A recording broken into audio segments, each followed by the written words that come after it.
of accused Sheikh Hasina and accused Asaduzzaman Khan Kamal in Bangladesh. Sheikh হাসিনার বিরুদ্ধে ২৪ জুলাই আগস্টে সংঘটিত মানবতা বিরোধী অপরাধের অভিযোগের মামলায় রায় এলো ট্রাইব্যুনাল পুনর্গঠনের ৩৯৭ দিনের মাথায়। গেল বছরের ১৭ অক্টোবর আনুষ্ঠানিক বিচার শুরু হয়। Accused Sheikh Hasina in defiance of the orders of the tribunal. সোমবার আন্তর্জাতিক অপরাধ ট্রাইব্যুনাল ১-এর চেয়ারম্যান বিচারপতি গোলাম মর্তুজা মজুমদারের নেতৃত্বে ৩ সদস্যের ট্রাইব্যুনালে শেখ হাসিনার বিরুদ্ধে ৫টি অভিযোগ প্রমাণিত হয়েছে। একটি অভিযোগে আমৃত্যু কারাদণ্ড, বাকি ৪টি অভিযোগে ফাঁসির আদেশ দেয়া হয়। Prime Minister Sheikh Hasina passed the direction. শুধুমাত্র সিটি ব্যাংকে অ্যাকাউন্ট থাকলেই করতে পারবেন গুগল পে। তাই অ্যাকাউন্ট খুলুন আজই।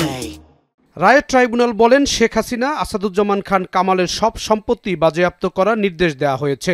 এই সম্পদ সরকারকে জুলাই আগস্টের গণ আন্দোলনে নিহতদের পরিবার ও আহতদের মধ্যে বন্টন করতে বলা হয়েছে। রায়ের পর ট্রাইব্যুনালে তাৎক্ষণিক প্রতিক্রিয়া জানান শহীদ পরিবারের সদস্যরা। সরকারের কাছে বিনীত অনুরোধ করছি, অতি দ্রুত তাদেরকে দেশে এনে এই ফাঁসি কার্যকর করা আমাদের একটা আশা আকাঙ্ক্ষা।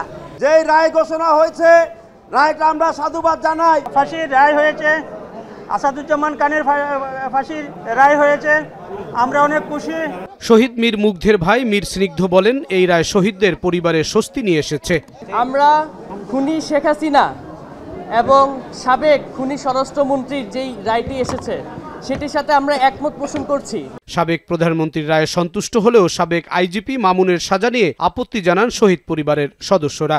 5 বছরের সাজা শোনানো হয়েছে, যেটাতে আমরা সন্তুষ্ট না, কারণ সে যতটুকু যা অপরাধ করেছে 5 বছর কিছুই না। আমরা ন্যূনতম তার যাবজ্জীবন কারাদণ্ড চাই। যে আইজিপির যে 5 বছরের কারাদণ্ড দেওয়া হয়েছে, এতে আমরা কেউ খুশি না। এছাড়া ডাকসুর ভিপি সাদিক কায়েম ও ছাত্রদল নেতা আবিদুল ইসলাম খান বলেন, শেখ হাসিনার মৃত্যুদণ্ডাদেশের মধ্য দিয়ে প্রকৃতপক্ষে জুলাই অভ্যুত্থানের বিজয় হয়েছে। ভবিষ্যতে আমরাও যেন অপরাধ না করি, এরকম পথভ্রষ্ট হয়ে না যাই, এটা গোটা জাতির জন্য শিক্ষা।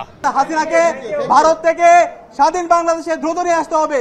এক্ষেত্রে ইন্টারপোলের সহযোগিতা নিয়ে এবং আন্তর্জাতিক যত মাধ্যম আছে সেই মাধ্যম ব্যবহার করে খুনি হাসিনাকে এবং তার দূষকদেরকে দেশে নিয়ে এসে দ্রুত রায় কার্যকর করতে হবে। ইনকিলাব মঞ্চের শরীফ ওসমান হাদি বলেন, এই রায় দেশে আইনের শাসন প্রতিষ্ঠা করেছে। প্রাথমিক প্রক্রিয়া তো ঐতিহাসিক রায়। এটা শুধু বাংলাদেশের জন্য, সারা পৃথিবীর জন্য। আমরা আল্লাহর শুকর আদায় করছি। শেখ হাসিনা মৃত্যুদণ্ডের আদেশের ঘোষণার সময় ট্রাইব্যুনালের ভেতরেই উল্লাস প্রকাশ করতে দেখা যায়।